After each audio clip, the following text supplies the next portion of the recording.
कोल्हापूरच्या रंकाळा तलावाच्या स्वच्छतेसाठी आता तब्बल 12 कोटी रुपयांचा वापर केला जाणार आहे आणि विशेष म्हणजे तलावातील प्रदूषण दूर करण्यासाठी आयुर्वेदिक औषधाचा वापर करण्याचा प्रस्ताव महानगरपालिकेनं मंजूर केलाय। करोडो रुपये खर्च करून रंकाळ्याचं प्रदूषण खरंच नष्ट होणार का की जनतेच्या पैशांवर आणखी एक प्रयोग केला जाणार असा सवाल आता उपस्थित होतोय। शिवसेनेचे माजी जिल्हा प्रमुख रवी किरण इंगवले यांच्यासोबत संवाद साधलाय लोकशाही मराठीचे प्रतिनिधी सुनील काटकर यांनी। पाहूया।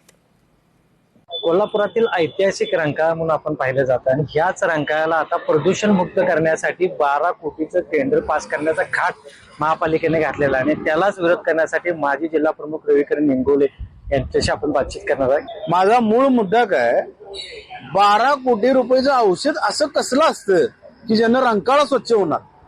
अहो, जग 21व्या शतकाकडे चालले, असं कुठं औषध असतं का?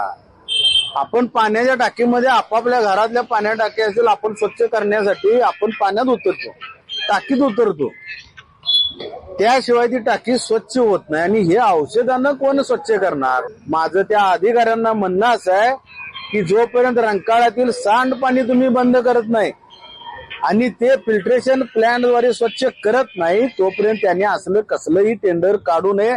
आणि जर त्यांना याबद्दल खात्री असेलच यदा कदाचित तर रंकाळा बचाव कृती समिती, पर्यावरणवादी, छत्रपती शिवाजी विद्यापीठातील सायंटिस्ट या लोकांना हाताशी घेऊन त्यांनी त्याचा डेमो दाखवा आणि डेमो दाखवून झाल्यावर जर या पद्धतीनं काम यशस्वी झालं, या औषधानं जर रंकाळा खरोखर स्वच्छ झाला तरच यांचं टेंडर काढून यांची वर्क ऑर्डर द्यावी, नाहीतर नागरिकांनी हा प्लॅन यांचा हाणून पाडावा।